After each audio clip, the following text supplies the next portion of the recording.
Hey there, welcome back to Book Demystified.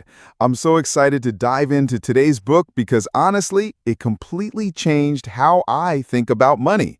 And if you've ever wondered why some people seem to effortlessly build wealth while others struggle despite making good money, this story is gonna blow your mind. We're talking about The Psychology of Money by Morgan Housel. And here's the thing. This isn't another boring finance book telling you to skip your morning coffee. This is about understanding the weird, wonderful, and sometimes totally irrational ways our brains handle money. Think about it. You probably know someone who makes six figures but lives paycheck to paycheck. Or maybe you know someone who makes half that, but somehow has a solid emergency fund and is building real wealth. The difference isn't about math, it's about psychology. Morgan Housel spent years as a financial journalist, and what he discovered is that success with money has almost nothing to do with intelligence and everything to do with behavior. And behavior is hard to predict, even for really smart people.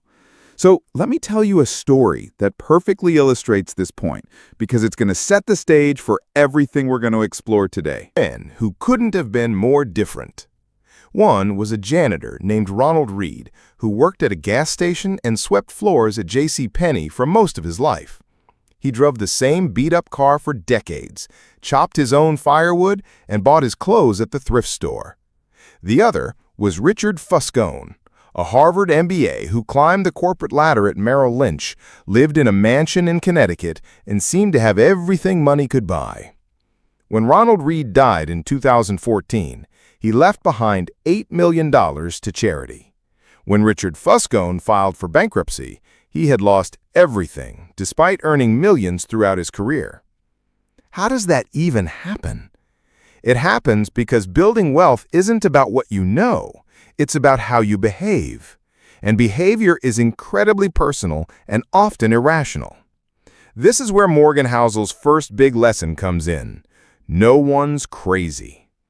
We all make financial decisions based on our own unique experiences, and what seems crazy to you makes perfect sense to someone else.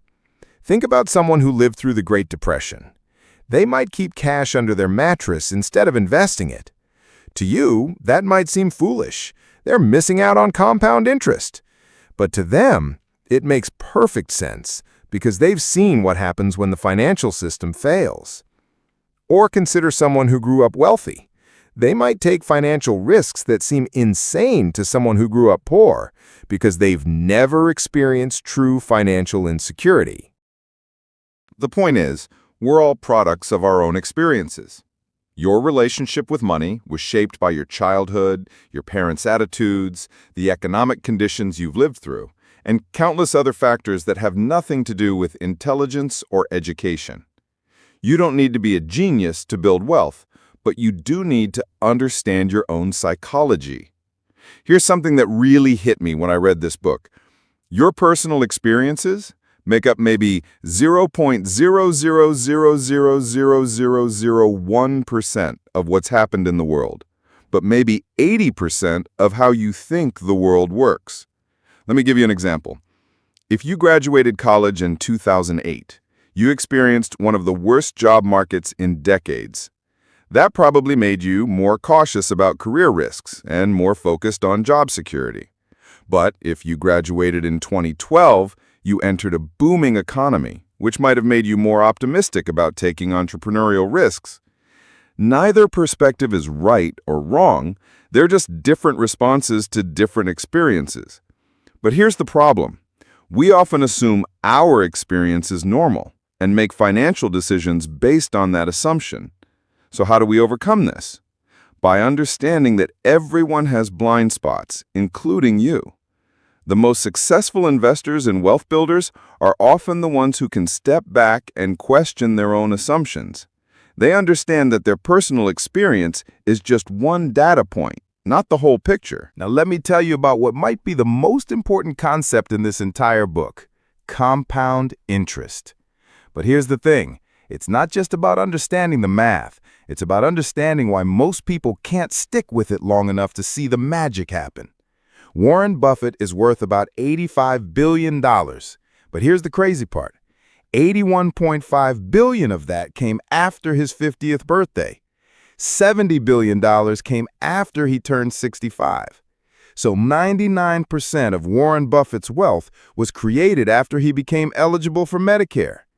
This isn't because he suddenly got better at investing when he got older. It's because he's been investing since he was 10 years old, and he never stopped. He gave compounding time to work. Here's the formula that most people miss. It's not about getting the highest returns. It's about getting decent returns that you can stick with for the longest period of time. Let me give you a practical example that'll make this real. Let's say you start investing $300 a month at age 25. If you get an average 7% return and never stop, you'll have about $1.2 million by age 65. But here's the kicker. You'll have only contributed $144,000 of your own money. The other $1 million?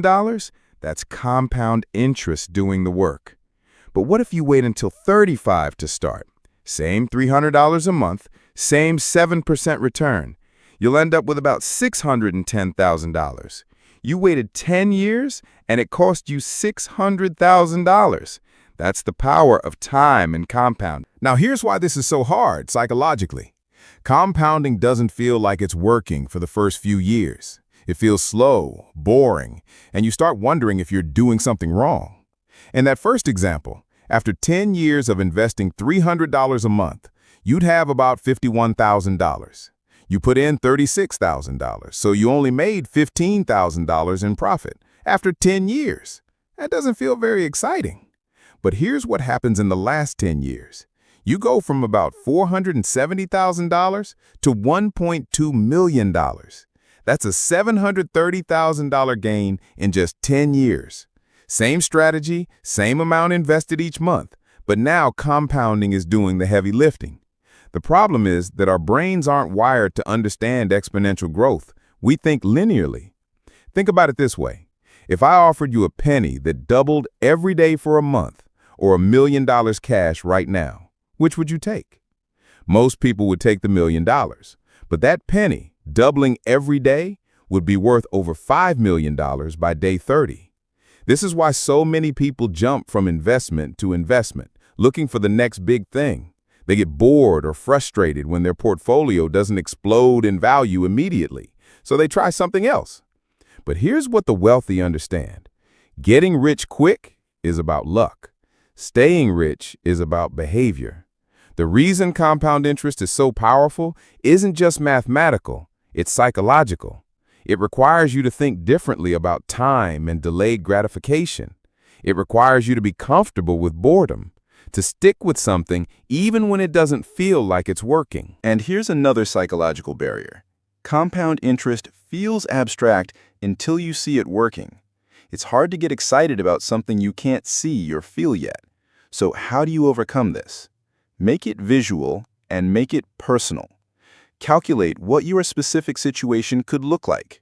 Use online calculators to see how much you could have in 10, 20, or 30 years. Make it real for yourself. And then most importantly, automate it so you don't have to rely on motivation every single month. The people who successfully harness compound interest are the ones who set up systems that work even when they don't feel like it. They understand that wealth building is boring, and they're okay with that. But let me tell you something that might make you uncomfortable. Luck plays a huge role in all of this, and most people don't want to admit it. Morgan Housel tells the story of Bill Gates and his friend Kent Evans. They went to the same school, had similar interests, and were both incredibly smart. But Kent Evans died in a mountaineering accident at 17. Bill Gates went on to become one of the richest people in the world. Here's the uncomfortable truth. Luck played a huge role in Bill Gates' success. Not just the luck of being born in the right place at the right time, but the luck of surviving to adulthood, the luck of being healthy, the luck of having access to one of the first computers in a high school. This doesn't diminish his achievements. It just means that success is never just about skill and hard work. Risk and luck are always part of the equation. And here's why this matters for your financial life. If you don't account for the role of luck, you're going to make some really bad decisions. When things go well, you might think it's all because of your amazing skills and take bigger risks than you should. When things go poorly, You might think you're terrible at this and give up when you should keep going. The key is to respect both the power of luck and the reality of risk. Let's think about this practically. Say you invested in the stock market in 2019 and made great returns. Was that because you're a brilliant investor or because you got lucky with timing? Probably a bit of both. But if you assume it was all skill, you might take on too much risk and get burned when markets change. Or maybe you started a business right before COVID hit and it failed. Was that because you're a terrible entrepreneur or because you got unlucky with timing? Again, probably a bit of both. But if you assume it was all bad luck, you might not learn the lessons you need to learn. Here's how to handle this psychologically. Plan for a range of outcomes, not just the best case scenario. When you're making financial decisions, ask yourself, what if I'm wrong? What if I get unlucky? What if this doesn't work out as planned? Not because you're being negative, but because you're being realistic. This is why emergency funds are so important. It's not that you're planning to lose your job or have a medical emergency. It's that you're acknowledging that sometimes bad things happen to good people, and you want to be prepared. It's also why diversification matters. You don't put all your money in one investment because you're acknowledging that even the best companies can fail. Even the smartest investors can be wrong, and even the strongest economies can struggle. But here's the flip side. Don't let the fear of risk paralyze you. Some people get so focused on the things that could go wrong that they never take the necessary risks to build wealth. They keep everything in savings accounts because they're afraid of losing money in the market, not realizing that inflation is slowly eating away at their purchasing power. The goal is to find the sweet spot where you're taking appropriate risks for your situation while protecting yourself from the risks that could completely derail your financial future. Think of it this way. You want to survive the bad times so you can thrive in the good times. This means having enough cash to weather emergencies, being diversified enough to survive market crashes, and being conservative enough in your planning that you don't need everything to go perfectly to reach your goals. Now, let me tell you about one of the most important concepts in this book, knowing when you have enough. This might seem obvious, but it's actually one of the hardest things to figure out. Housel tells the story of Rajat Gupta, who was incredibly successful. Harvard MBA, CEO of McKinsey, board member of Goldman Sachs. He had everything most people would consider enough, but he got involved in an insider trading scandal that destroyed his reputation and landed him in prison. Why would someone who has so much risk everything for a little bit more? Because he lost sight of what enough meant. Here's the psychological trap. There's always someone richer, and there's always more money to be made. Social media makes this worse. We're constantly seeing people who seem to have more than us, bigger houses, fancier cars, more expensive vacations, and our brains interpret this as evidence that we don't have enough yet. But here's what research shows. Once you have enough money to cover your basic needs and have some security, additional money doesn't make you proportionally happier. The jump from $30,000 to $60,000 in income makes a huge difference in your quality of life. The jump from $300,000 to $600,000, not so much. The problem is that we keep moving the goalposts.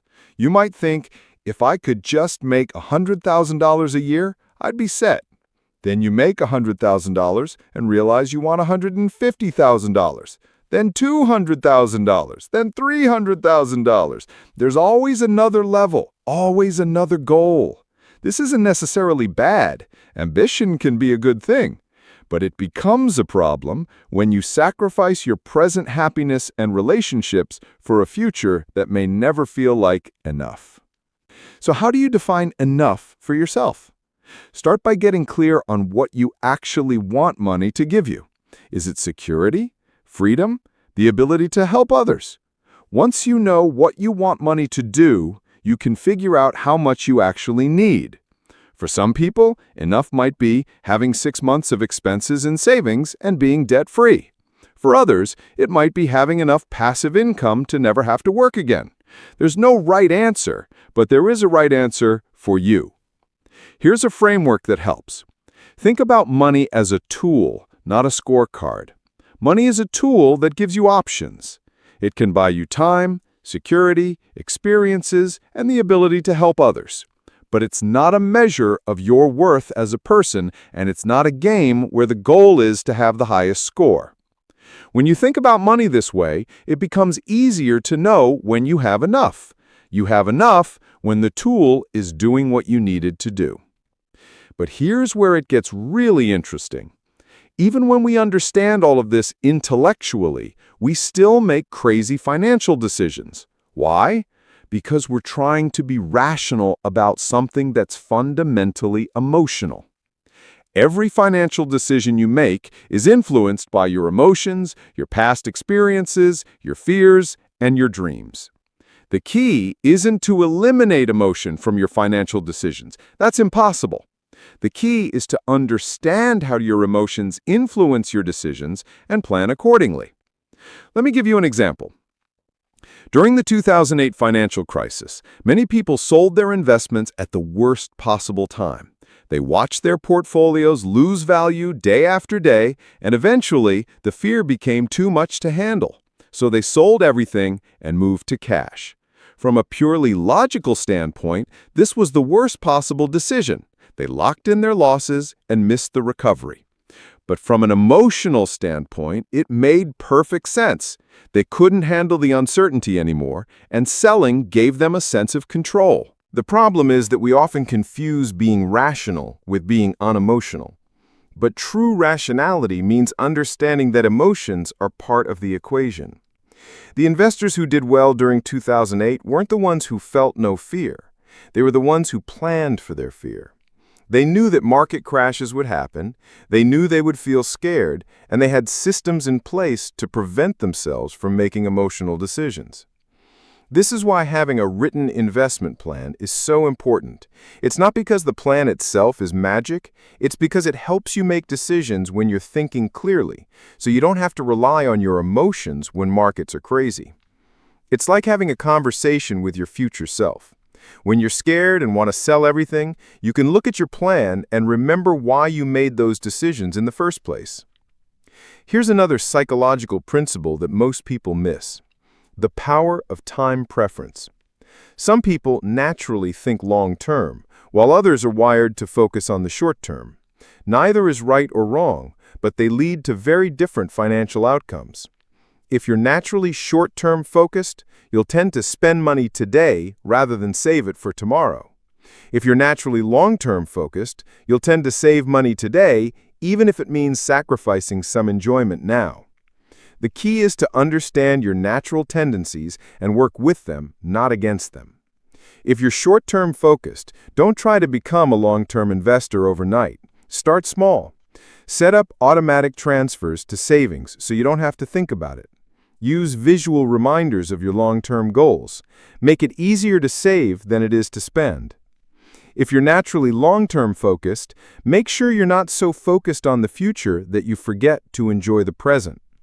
Build some fun money into your budget. Give yourself permission to spend on things you enjoy. The most successful people with money aren't the ones who completely change their personality. They're the ones who understand their personality and design systems that work with it. This brings us to another crucial point. Wealth has little to do with income and everything to do with the gap between your income and your expenses. You can make $200,000 a year and live paycheck to paycheck if you spend $200,000 a year. You can make $50,000 a year and build significant wealth if you spend $40,000 a year. But here's the psychological challenge. Our expenses tend to rise with our income. This is called lifestyle inflation, and it's one of the biggest obstacles to building wealth. When you get a raise, your first instinct is to upgrade your lifestyle.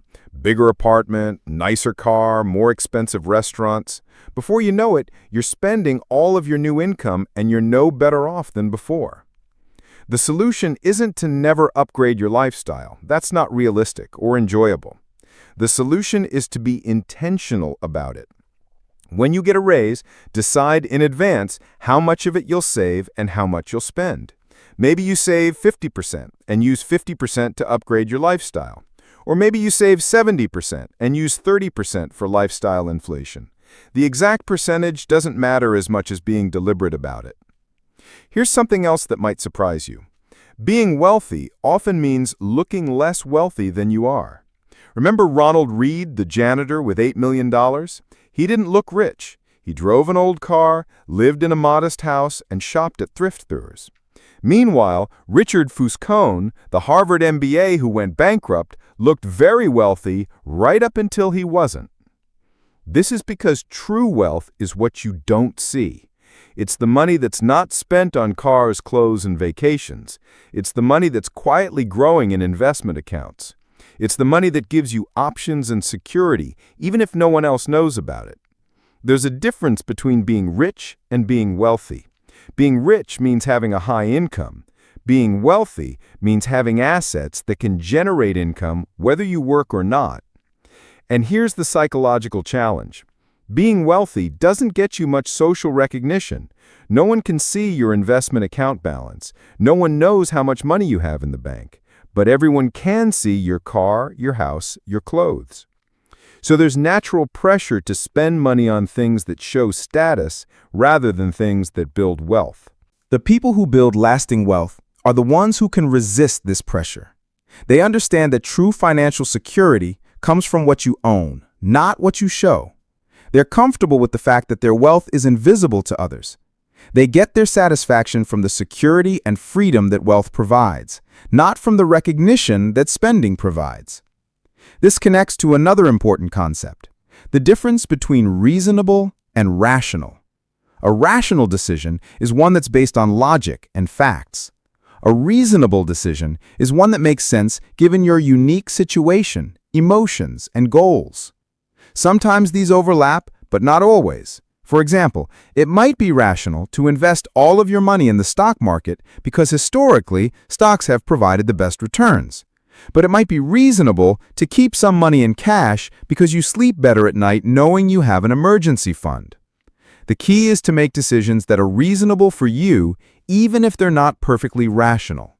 If keeping extra cash in a savings account helps you sleep better at night, that's a reasonable decision. If it means you're more likely to stick with your investment plan because you're not worried about emergencies, it's also a smart decision. The best financial plan is the one you can actually stick with, not the one that looks best on paper. Let me tell you about one more crucial psychological principle, the power of room for error. This is the idea that you should plan for things to go wrong even if you don't know exactly what will go wrong.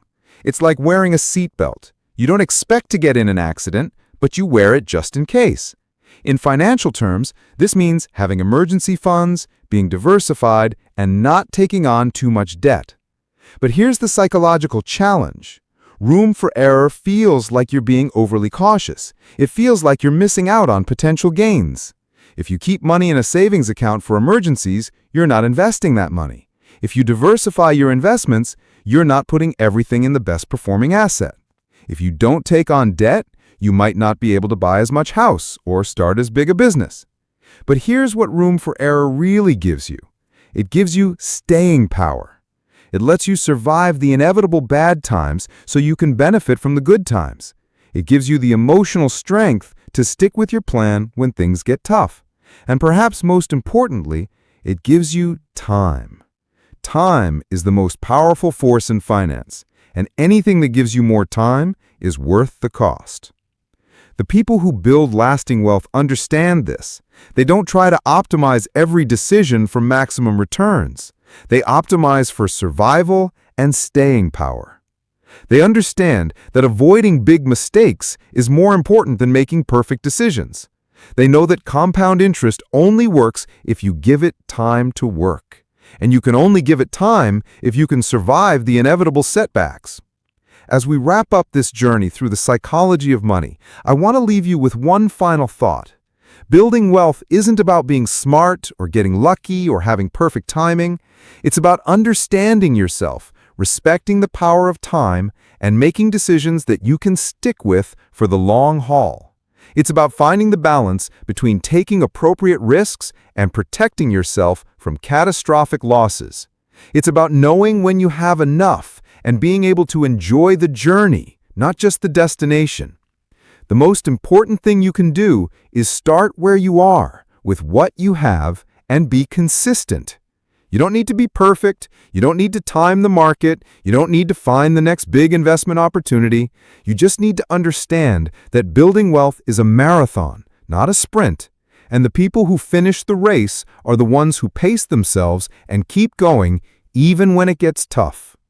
Remember Ronald Reed, the janitor, with $8 million. He didn't have any secret knowledge or special advantages. He just understood that time and consistency are the most powerful forces in finance, and he let them work for him. You can do the same thing. The psychology of money isn't about being smarter than everyone else. It's about being smarter about yourself. And that's something we can all work on starting today. If this resonated with you, I'd love to hear about it in the comments below. What's one financial behavior you're going to change based on what we've discussed? And if you found this valuable, make sure to hit that subscribe button because we've got so many more incredible books to explore together. Until next time, keep reading less and hearing more.